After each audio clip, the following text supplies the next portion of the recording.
Emmanuel Aumonier, Médiasphère.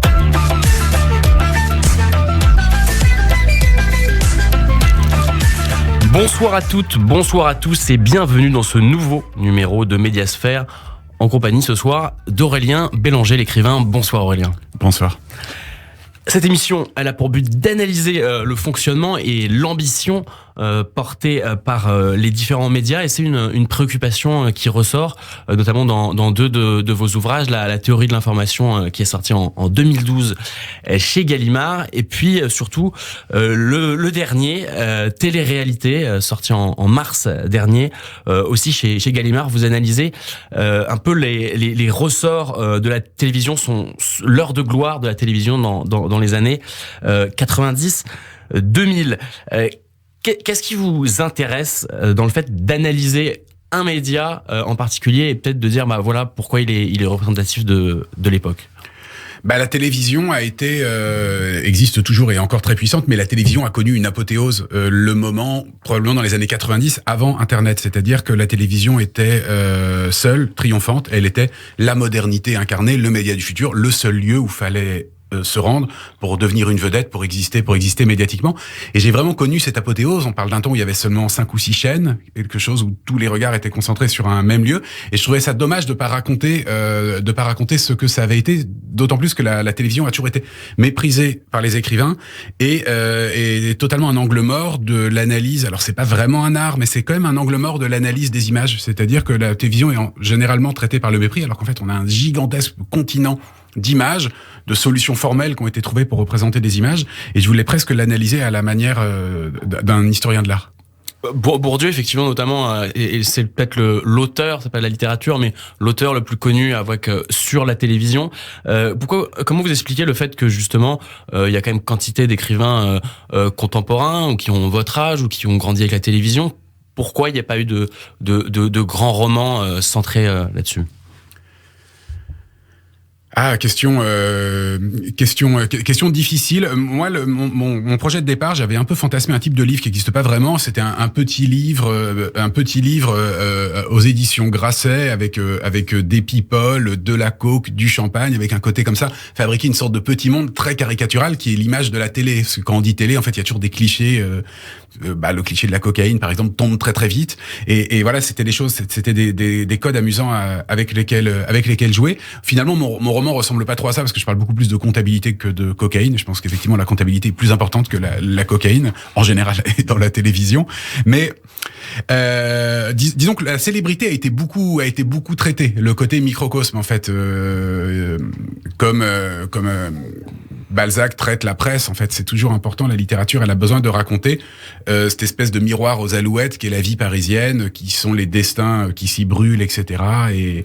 Et la télévision incarne ça. Il y a eu des choses, mais qui ne traitaient pas frontalement la télévision, où la télévision était traitée sur un mode presque divin, ou en tout cas elle est là, mais on ne sait pas trop comment elle se fait. Alors justement, sur un mode parfois un peu divin, vous relatez les aventures et vous dressez le portrait de grands animateurs de télévision qui sont un peu des demi-dieux. Est-ce que vous pensez qu'aujourd'hui, cette époque est révolue, et que peut-être le dernier des dinosaures, c'est Cyril Hanouna, qui est encore peut-être la plus grosse vedette de la télévision française, et que c'est peut-être le dernier? C'est quelque chose de cet ordre-là, mais c'est ce qui rend le sujet passionnant, le fameux l'envol de la chouette de Mercure à la tombée du jour, de la chouette d'Athéna à la tombée du jour, ce truc de Hegel, que c'est au moment où ça finit que peut-être les choses les plus belles apparaissent. Je dis pas que Cyril Hanouna est la chose la plus belle qui apparaisse, mais c'est le dernier grand animateur généraliste, c'est le dernier animateur qui a encore une assise populaire large, au moment où tout le monde est plus ou moins dans des silos. En fait, Cyril Hanouna est regardé par les classes intellectuelles, est regardé par les classes populaires, est regardé à peu près par tout le monde en France. Ça me fascine. Moi, je me suis amusé avec ça, avec une scène. Par exemple, mon présentateur, l'un des présentateurs télévision imaginaire de mon livre, est reconnu à un péage. Voilà, ça, c'est une vraie scène de la télévision triomphante. Il m'est arrivé d'entendre des interviews, je sais plus comment il s'appelle, Follin, je crois, d'un type qui présentait la météo sur TF1. Sébastien Follin. Sébastien Follin. Moi, je le connaissais pas, je regardais pas la météo sur TF1, mais le type raconte son rapport à la célébrité. J'ai halluciné. Je pensais lui, il est célèbre. Mais voilà, je pensais qu'en fait, j'avais pas compris que c'était lui, donc je m'attendais à un nom d'acteur, etc. Et à la fin, non, le type était juste présentateur météo, et a eu une pastille de 3 minutes. Et c'était suffisant pour connaître une gloire absolue. C'est un Ouais. effet de disproportion étonnant et à peu près unique dans l'histoire humaine, parce qu'on pense toujours au cinéma hollywoodien des années 50, 40 en tant que de production d'icônes, mais la télévision des années 80-90 a vraiment produit des icônes. C'est-à-dire que la tête de Nagui, à un moment, elle était à 20 millions d'exemplaires chez tout le monde. C'est fou. Il y a une ambition aussi dans ce roman, c'est de traiter la télévision comme un art. C'est d'ailleurs le résumé en une seule phrase de votre ouvrage, l'homme qui voulait faire de la télévision un art. Est-ce que la télévision a été un art, l'est toujours, ne l'est plus pour vous ? J'ai eu la révélation en fait en entrant dans une église, c'est-à-dire qu'on peut rentrer dans une église, on peut rentrer dans 100 églises, dans 1000 églises, on voit à peu près la même église. On n'a pas les yeux qui sont capables de nous dire les différences. Alors qu'en fait, si on s'y connaît, si on avait je sais pas 300 ans de moins, on verrait spontanément les différences. Et la télévision, c'est un petit peu ça. Les émissions sont très très différentes. Quand on les regardait, on voyait exactement si on était sur TF1, si on était sur Canal, si on était sur la 5, on avait des petits détails. Et avec le recul, comme la télévision s'éloigne de nous, ça ressemble toujours à la même chose. Et on voit à peu près comment c'était une sorte de triangle au milieu, avec le public sur les côtés, etc., avec des effets de perspective incroyablement marqués. Tout le monde, toute personne qui est rentrée sur un plateau de télévision en vrai, dit en fait c'est beaucoup plus petit qu'on pensait. Et aussi cette phrase récurrente, en fait il est plus petit que je croyais, l'animateur, etc. Et donc c'est marrant parce que tout ça c'est des effets de perspective, c'est des effets de comment est-ce qu'on fabrique cet espace. Donc déjà en soi, moi ça me rappelait l'art de la Renaissance, la première Renaissance italienne, quand on fabrique des saints trop grands dans des églises, etc., qu'on joue sur des anamorphoses, qu'on fait quelque chose de très populaire parce que ça doit être instantanément lisible. On oublie que la télévision, parce qu'on a tous des écrans géants maintenant, on oublie que la télévision a été essentiellement consommée sur des choses grandes comme des boîtes à chaussures. Et il fallait que sur ces boîtes à chaussures, on soit capable instantanément de distinguer un jeu présenté par Guy Lux du journal présenté, je sais pas, par Bruno Mazur. Donc, il y a une sorte, c'est pour ça que ça ressort en dernier lieu de l'histoire de l'art, il y a une façon de tordre l'espace et de trouver des trucs. L'un des exemples que je donne dans mon bouquin, c'est les fameuses colonnades inclinées de Tout le monde en parle, grand talk show d'Ardisson du début des années 2000. Donc, c'est amusant de traiter la télévision sous cet angle qui me semble pas être trop traité, sachant que le problème de la télévision, par ailleurs, au-delà du fait que c'est un beau monde pour les menuisiers et pour les décorateurs, parce qu'ils peuvent ils peuvent trouver des solutions formelles à plein de problèmes, et pour capter le regard des gens, c'est qu'elle a mis très longtemps à inventer sa forme d'art spécifique. C'est-à-dire il y avait le cinéma, elle a fait des téléfilms. Il y avait des feuilletons dans la presse, elle a fait des séries. Et il y avait des jeux qui existaient sous toutes ces formes. Interville, par exemple, Interville, c'est la captation par la télévision de, je sais pas, des sortes de férias du Sud-Ouest. Et la télévision, en fait, c'est mon hypothèse, in extremis a inventé un art qui est spécifique, qui est la télé-réalité. La télé-réalité n'existe pas avant la télévision. Voilà, ce serait son coup de génie. Et alors, justement, ce qu'il y a un peu de caractéristiques dans la télé-réalité et qu'on peut comparer à des références qu'on connaît, plus anciennes, plus classiques, c'est que c'est une espèce de comédie humaine, c'est une espèce de théâtre aussi, à la fois, avec des gens qui sont des acteurs mais qui n'en sont finalement pas vraiment, puisque parfois ça se termine en tragédie à l'extérieur. On a vu avec Nabila plus récemment, puis avec le destin de Loana.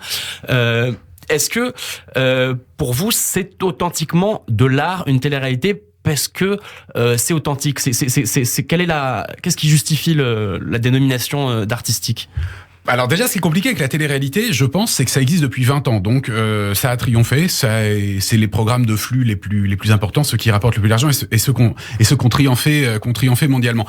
Qu'est-ce que ça d'artistique? C'est pas évident de répondre spontanément. Sinon, de dire que déjà on se trompe souvent quand on parle de télé-réalité parce qu'on a les yeux concentrés encore sur il y a 20 ans sur le loft. Donc la télé-réalité, ce qui consiste à enfermer des gens dans des pièces entourées de caméras et de les filmer.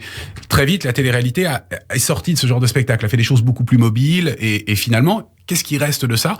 Il reste une observation des gens dans leur vie réelle, mais extrêmement distanciée. En fait, c'est pour ça, c'est un truc de comédie dell'arte, on réinvente la chose, c'est-à-dire que, je pense, c'est compliqué, c'est presque un truc de grammaire télévisuelle, c'est-à-dire que avant la télé-réalité, les caméras étaient cachées, on les montrait pas, la télé-réalité, la télévision s'est représentée elle-même. On montre les caméras. Ou en tout cas, on montre qu'il y a des interactions avec les caméras. Et l'extrême de ça, on montre qu'il y a des interactions avec les caméras. On fait la chose qui est interdite en télévision. Quand on fait de la télévision ou du cinéma, on nous dit, tu regardes où tu veux, tu ne regardes pas la caméra. En télé-réalité, on dit, tu regardes la caméra. Pire, on va fabriquer une pièce qu'on va appeler le confessionnal, qu'on va appeler je ne sais pas comment. Et tu vas, face caméra, raconter ton expérience. Et du coup, ça a fait que les personnages de télé-réalité, est-ce que c'est plus réel? Non, c'est pas réel. C'est totalement artificiel. Mais il y a cette chose en plus, il y a un commentaire sur leur propre réalité, c'est-à-dire qu'on va avoir l'intrigue et l'explication par la personne qui a vécu l'intrigue de ce qu'on vient de voir. Quelque chose qui rappelle assez des techniques, par exemple, trouvées par Brut ou pour nous capter sur les écrans. Par exemple, les médias de type Brut mettent des vidéos et les sous-titres, parce qu'on peut les regarder éventuellement sans son. Et cette espèce de façon, en soi, ça a l'air archaïque, mais l'idée de la vidéo courte sous-titrée, ça a créé une brèche géniale, et d'un coup, on a inventé, la télé-réalité, c'est un peu ça. On va vous refaire Hélène et les garçons, on va vous refaire des sitcoms, mais ces sitcoms, elles vont être commentées par les personnages, et en plus, il y aura des incrustations qui diront ce qui s'est passé, machin s'est fâché avec machin, etc. Et là, la télévision invente un truc, redevient addictive, et invente une forme un peu nouvelle. Ouais. Il y a un aspect aussi que vous développez dans votre roman, c'est l'aspect religieux, et vous faites un parallèle entre la télé-réalité et la vie monastique. Effectivement, dans les deux cas, on vient de le dire, c'est des personnes qui choisissent de s'enfermer dans un lieu donc clos, et ils entendent des voix, alors bon, pas celle du Seigneur, mais la voix ou celle d'une voix off. Ils obéissent à des règles qui sont quand même strictes. Totalement contraignantes. Ouais. Donc ils renoncent, ils abandonnent une partie de leur liberté. Il y a d'ailleurs un de vos personnages, on dirait que c'est un des personnages secondaires principaux, le père Mathieu, dans le roman, qui revient assez souvent. Et lui, il trouve que finalement, il y a une sorte de quête spirituelle, peut-être d'absolu, en tout cas quelque chose d'intéressant religieusement dans la télé-réalité, qu'elle signe peut-être un certain retour du religieux. C'est une thèse que vous partagez ? Disons que je me suis amusé à prendre le contre-pied des polémiques d'il y a 20 ans quand la télé-réalité était apparue. C'était la fin de notre civilisation. C'était le triomphe de la connerie. Il y avait un côté, c'était l'arrivée du loft sur M6. Toute proportion gardée, c'était l'arrivée des barbares à Rome. C'est vraiment, en tout cas, comme ça que l'intelligentsia française s'est amusée à raconter la chose. Donc c'était irrésistible de prendre le contre-pied. D'autant plus que j'avais une idée un peu tordue au début. Je voulais faire du bouquin une adaptation de La vie de Rancé de Chateaubriand. La vie de Rancé, en 2 mots, c'est l'histoire d'un très très grand mondain du XVIIe siècle, totalement fortuné, totalement dans le monde, qui suite à une révélation religieuse s'enferme à la trappe et réforme. Par la réformer même. Ouais. Voilà, et réforme la trappe pour la rendre encore plus dure. Et je me suis dit, tiens, c'est marrant. Est-ce que c'est possible d'imaginer ce grand geste de la mystique chrétienne, le renoncement au monde? Et j'ai construit le bouquin en me disant, tiens, je vais essayer d'imaginer un personnage dont ce serait l'âme, et l'équivalent en fait du monastère. Ça marchait bien pour cette espèce de chose avec un cloître. Et puis il y a un truc moi que j'adore dans la télé-réalité, dans les premières télé-réalités, c'est le système de double fond, c'est-à-dire qu'il y a des coulisses tout autour de la scène pour cacher les caméras derrière des vitres sans teint. Donc voilà, il y a quelque chose un peu d'un cloître. Mais on a aussi dit que ça ressemblait à un camp de concentration, et vu de l'extérieur, on voit que des barbelés, on voit des murs, donc voilà, il y a cette espèce de double truc qui est, en fait, sans mauvaise provocation, le camp de concentration et le cloître, ce sont des formes architecturales typiquement européennes. Voilà, c'est pas un hasard que un moment réfléchissant comme ça au destin de la modernité, on fabrique cette chose, cet objet un peu hybride, dont on a dit le plus grand mal. Et moi, je fais l'hypothèse un peu inverse que je dis pas que c'est un lieu de ressourcement spirituel de l'Occident, ce serait exagéré, mais que ça demande d'être regardé plus sérieusement que ça ne l'a été. Oui. Et il y a aussi lorsque vous réfléchissez, lorsque vous écrivez sur les médias, je trouve une dialectique aussi dans le bouquin entre la culture et la contre-culture, et on a l'impression que la télévision, à partir notamment de Canal+, va être le média qui va réussir à faire de la contre-culture transformer la contre-culture en culture. C'est quelque chose que vous avez observé, ça, en travaillant sur la télévision? Ça a été, c'est presque compliqué à raconter maintenant pour des gens plus jeunes que moi, mais à quel point Canal+ a été important. Et moi, je me souviens vraiment, les gens choisissaient de regarder soit De Chavannes, soit Nulle part ailleurs, et c'était vraiment, ça en disait tout sur notre rapport au monde, notre rapport à la modernité. Et le grand inventeur de ça, effectivement, c'est le Canal+ de la grande époque. Et je me suis amusé à en ressusciter une des figures. On pourra éventuellement reconnaître Frédéric Tadei ou Philippe Vecchi. Ou Philippe Vecchi. J'ai dit Alexandre Tadei. Frédéric Tadei. Non, Frédéric Tadei. Ouais. C'est cette figure du branché des années 80. Qu'est-ce que ça a été? Voilà, tout ça nous semble très vieux. Le branché des années 80, une sorte de figure de dandy, totalement apolitique. On est sorti des années 70, et ce qu'on aime, c'est Warhol. Ce qu'on aime, c'est les choses qui nous expriment notre rapport compliqué à la pop culture, etc. Et c'est arrivé justement via ces figures dans la télé mainstream qui est Canal+, et ça a donné cette figure que je trouve culturellement totalement importante, le chroniqueur culturel. Le chroniqueur culturel, bon, Maintenant, il y a plein de talk-shows qui font ça, mais à l'époque, c'était quelque chose de totalement frais, et que la télévision, pour l'enfant de la classe moyenne que j'étais, de ma lointaine banlieue, était aussi un lieu où on pouvait parler d'art. Bizarrement, c'est ce dont je me rappelle le plus de mon adolescence télévisuelle, ça et les téléfilms érotiques d'M6, évidemment. Alors, il y a une autre chose qui est assez importante, c'est cette fois dans un autre roman, c'est donc la théorie de l'information. Vous parlez du Minitel et d'Internet. Est-ce que vous avez eu une volonté, donc là c'est plus la télévision, est-ce que vous avez une volonté de vous intéresser aux médias et de faire une espèce de cycle avec des personnages selon une époque? On peut imaginer par exemple que le prochain ça pourrait être un youtubeur ou un influenceur, ce qui a pas été fait d'ailleurs encore dans le roman français sur un influenceur ou un youtubeur. Est-ce que c'est quelque chose qui aurait du sens pour vous? Ça a du sens et c'est en même temps terrorisant parce qu'on est quand même sur des figures qui organisent, je parle des youtubeurs par exemple, qui organisent quand même pas la disparition de la littérature, parce que la littérature va pas disparaître, ne va jamais disparaître, mais remettre en cause complètement l'hégémonie du roman. Aujourd'hui, les gens lisent beaucoup moins de romans qu'avant parce qu'ils regardent des séries sur Netflix et il est pas dit que en termes d'intrigue, ces séries soient moins bonnes que les romans. Donc il faut pas faire un jugement moral et culpabilisant. En tout cas, il y a des mutations qui sont intéressantes à observer. Et en tant qu'écrivain, je suis quand même jugé parti parce que je suis un média en fait. Je suis un très vieux média qui a connu ses heures de gloire avec Cervantes, qui a connu des moments creux, qui est remonté au 19e siècle et qui à la fin du 20e et pas totalement.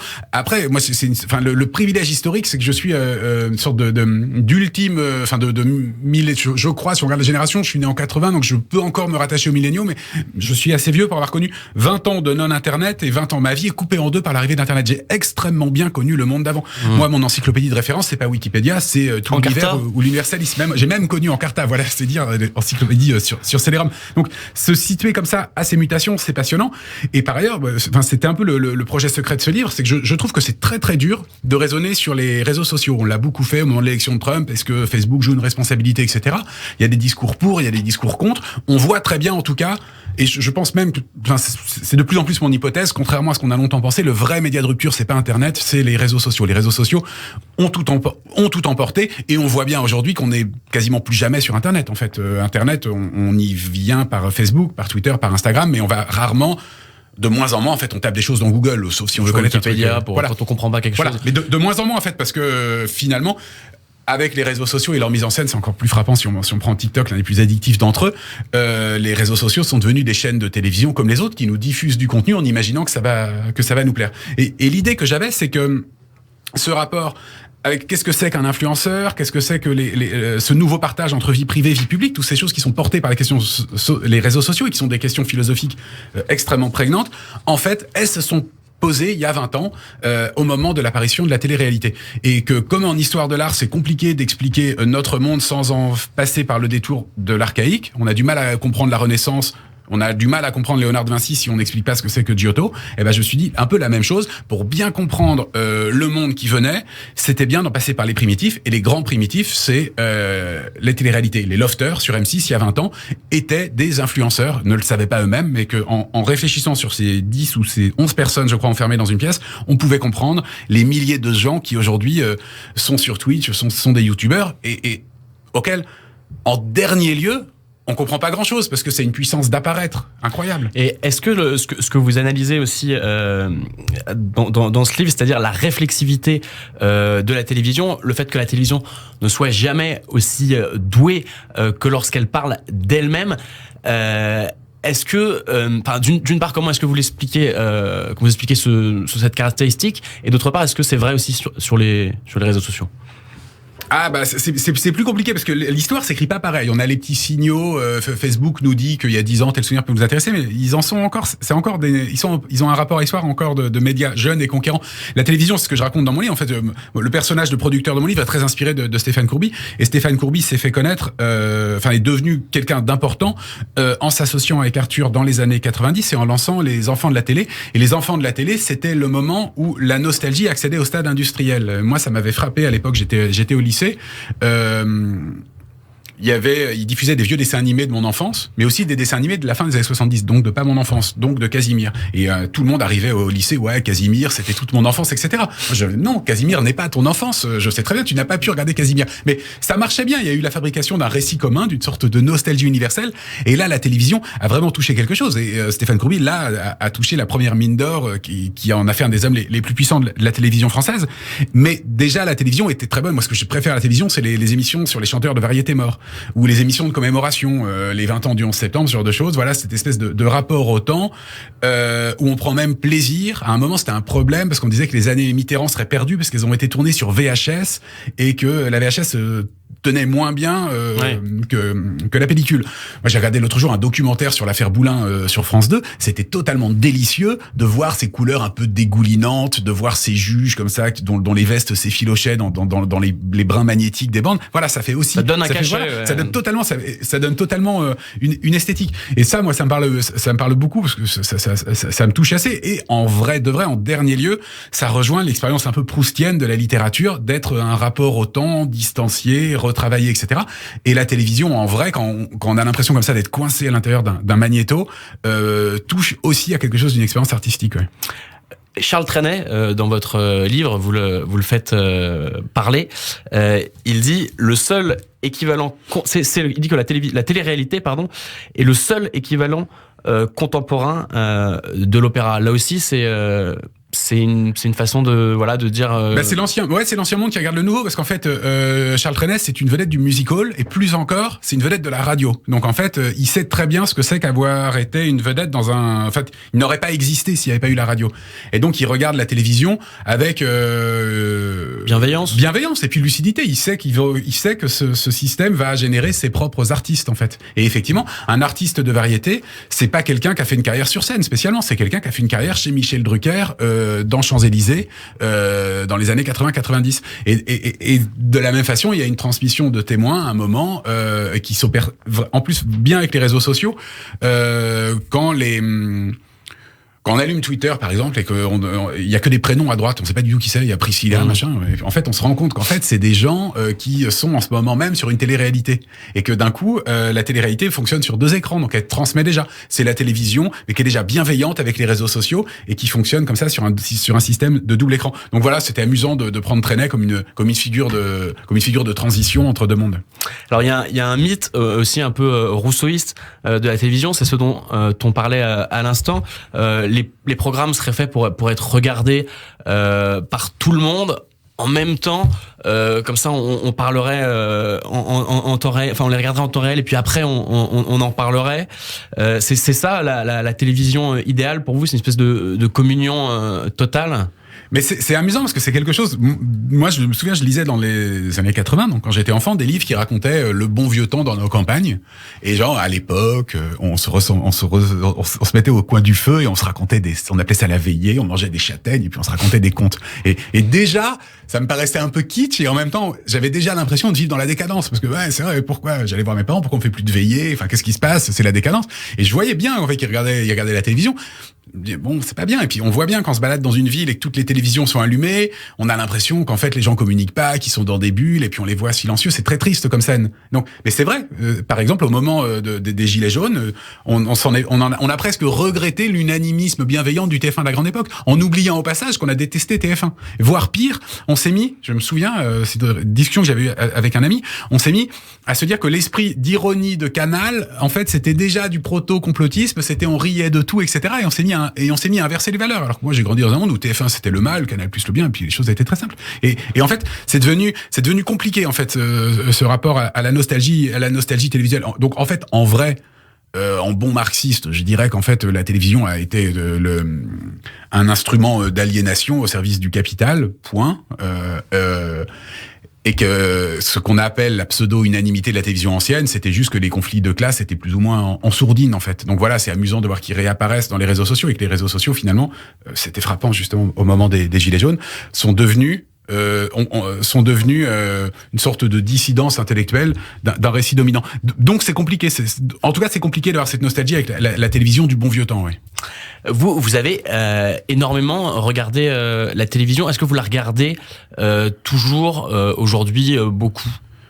Alors j'ai regardé, mes parents étaient abonnés à Télérama, donc rapport un petit peu névrosé à la télévision, il n'y a pas trop le droit de la regarder, mais que d'un coup quand ils arrêtent de surveiller à l'adolescence, je la regarde 12 heures par jour, je ne fais que ça. Par chance, quand j'arrive à Paris, je m'installe dans un studio, j'ai pas la télévision dans un premier temps, donc je relis beaucoup. Mais voilà, c'est une sorte de moment du binge-watching complet, et aujourd'hui je la regarde plus trop, j'ai des enfants, je fais un petit peu gaffe, j'ai une télévision surtout pour jouer aux jeux vidéo ou regarder des séries sur Netflix, mais par contre, si je suis pas chez moi et si je dors à l'hôtel, je me refais une nuit de télévision. Et la vraie débauche pour moi, Vraiment la vraie débauche pour moi, c'est pas d'aller boire de l'alcool dans des bars de nuit. La vraie débauche pour moi, c'est de rester à l'hôtel et de regarder la télévision de 18h à 2h du matin.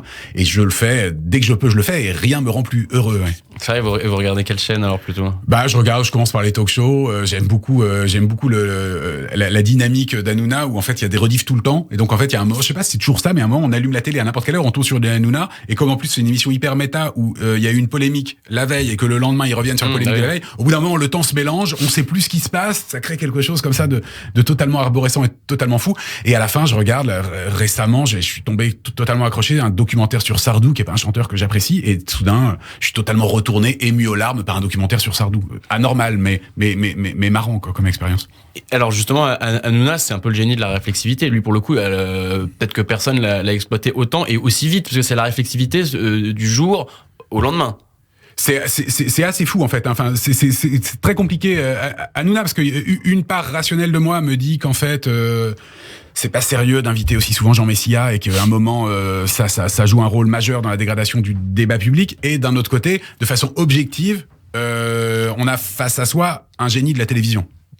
Quelqu'un qui, alors même qu'on pensait que le système du talk-show était un peu épuisé, on a quelqu'un qui a réussi à relancer le show et puis à hybrider un peu de sitcom, un peu de télé-réalité, un peu de plein de choses. Avec ce détail quand même qui est assez marrant, c'est que il y a une évolution physique d'Hanouna, et que au début, même quand il était sur France 4, il était vraiment rigolo. C'était une sorte d'amuseur échappé du Club Med, comme ont longtemps été les animateurs télé qui réussissaient en France. Et aujourd'hui, il commence à ressembler un peu à Sardanapale en fait, une sorte de souverain avec une grande barbe qui fait un peu peur, ouais.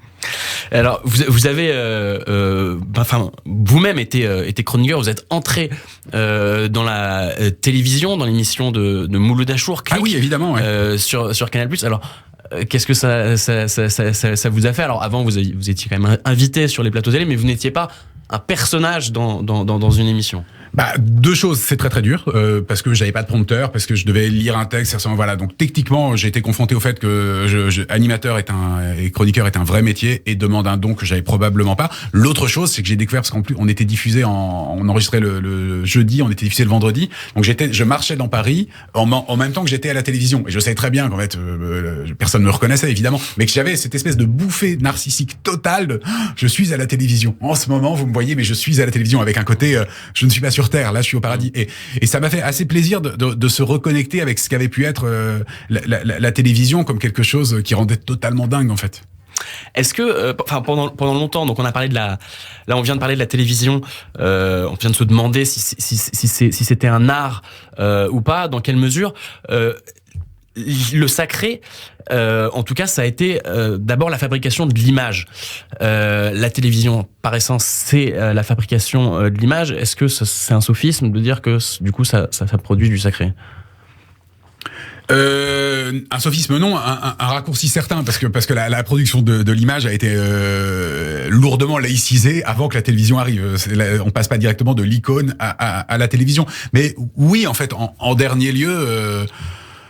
En dernier lieu, ces espèces de têtes lumineuses qu'on a contemplées chez nous, surtout quand elles étaient détourées comme ça et qu'on voyait vraiment, sont des figures éminemment religieuses. Et puis il y a un culte, on voit bien le culte des saints, un petit peu totalement foutraque, totalement laïcisé. Ça a longtemps été les magazines télé vendus au supermarché. C'est-à-dire, in extremis, quand on arrive à la caisse, on ouvre des chewing-gums, des tic-tac et Laurent Delahousse, voilà. Et à un moment, on voit bien qu'en fait, Laurent Delahousse représente quelque chose. Quoi? Probablement, je sais pas, quelque chose qui le dépasse largement, mais il est une figure de l'adoration comme ça. Et effectivement, il y a ce truc de la sainte face, la télévision, visage du Christ, lumineux, etc.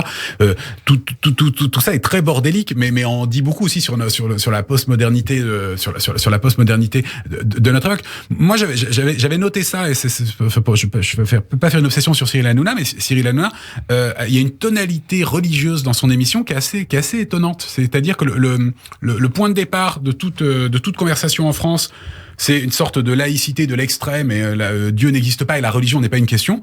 J'ai l'impression, et Cyril Hanouna s'inclut lui-même dans l'équation, j'ai l'impression que sur le plateau de Cyril Hanouna, tout le monde a plus ou moins des appartenances confessionnelles. Et ça, c'est une vraie nouveauté. Et je le dis pas en plus pour le déplorer, en mode on a perdu un paradis laïque. Bien sûr, c'est une remarque. Ça fait peut-être partie. Enfin, j'avais fait une chronique radio justement sur le truc où il y a un côté, c'est les trois religions du livre, en fait, ça c'est le bordel, mais qu'il y a un endroit où en fait la plus vieille des religions du livre invite les deux autres à débattre chez elle, et en structure symbolique concernant l'inconscient totalement travaillé de la France par la question religieuse, je dis ça explique peut-être en partie le succès de l'émission d'Hanouna. Ouais. Dernière question avant de passer au questionnaire média. Comment est-ce que vous voyez tout simplement l'avenir de la télévision ? Eh ben, il serait totalement tort de penser qu'elle est morte, et je regarde jamais de films sur Netflix parce que l'offre est trop grande. Par contre, je continue de regarder ce que TF1 me vend le dimanche soir comme film. Et je trouve que le rendez-vous parce qu'ils ont choisi pour vous. Parce qu'ils ont choisi pour moi, et que donc du coup il y a un avenir dans cette espèce de syndication automatique qui fait, toute proportion gardée, le triomphe de TikTok en fait. Le non-choix, ce qu'on aime aussi dans la télévision, c'est ce vieux, pour rester dans la religion, ce vieux terme de quiétisme, le quiétisme télévisuel. On va passer maintenant au questionnaire média. Le concept est assez simple. Je vous pose une question et vous y répondez. Le média que vous utilisez le plus ? Twitter. Le réseau social que vous utilisez le plus, oui, non, c'est Twitter, pardon. Aussi également la chaîne de télévision. Insta. Sur Twitter, je suis passif. Sur Insta, je suis actif. La chaîne de télévision que vous regardez le plus, à part M6. CNews. La station de radio que vous écoutez le plus. France Culture. Votre podcast favori. J'ai toujours pas compris comment ça marchait en dernier lieu les podcasts. Je trouve ça trop dur. C'est vrai ? Ouais, je sais pas pourquoi. Le dernier film que vous avez vu au cinéma. Les Illusions perdues. Et alors ? Il y a des choses bien. Il y a des choses bien. Bon, il y a des choses pas bien alors aussi. La dernière série que vous avez terminée. Je crois que je suis à jour de Rick et Morty. J'aime beaucoup Rick et Morty. Là, je trouve que ça s'effiloche un petit peu. Ils ont signé pour trop de saisons, mais globalement, ça a été très très grand. Votre journal, donc papier ou magazine papier de référence, celui que vous lisez le plus sur papier. Et ben, je me suis désabonné du Monde parce que je trouve que un bon usage de Twitter, l'information est finalement, si on a un très bon usage de Twitter, l'information est mieux. Le dernier livre que vous ayez lu. C'est un peu honteux, mais je suis en train de lire Les Frères Karamazov. J'arrive à la fin du tome 1. Pourquoi et je l'ai commencé. honteux ? Non, parce que je l'ai commencé en septembre. Et que, bon, le livre est gros, mais c'est pas trop, mais c'est tellement bien que je le lis de façon ralentie. Ouais. C'est long à se mettre en place aussi. Hein, pour le coup, il y a des problématiques religieuses. Ah ouais, non, le livre est totalement génial, mais voilà, donc je suis toujours dedans, quoi. L'application que vous allez consulter sur votre portable à la fin de cette émission pour dire qu'est-ce que j'ai raté. J'ai mis une photo de moi à ce micro sur ma story, donc je vais vérifier sur ma story si des gens ont vu cette photo de moi. Si elle a été rémunérée. Voilà. Le prochain grand média à disparaître. Ça sera pas la télévision. A priori, si. Non, les magazines. Les magazines, je pense que les magazines vont disparaître, ouais. Eh bien, nous allons disparaître également puisque c'est la fin de cette émission. Merci à vous de l'avoir suivi. Merci à vous, Aurélien Bélanger, d'y avoir apporté votre concours. Je vous donne rendez-vous pour la prochaine émission avec Gaspard Ganser, l'ancien conseiller de François Hollande chargé de la communication. D'ici là, je vous souhaite une excellente soirée à l'écoute de Radio J. Shavuot Tov.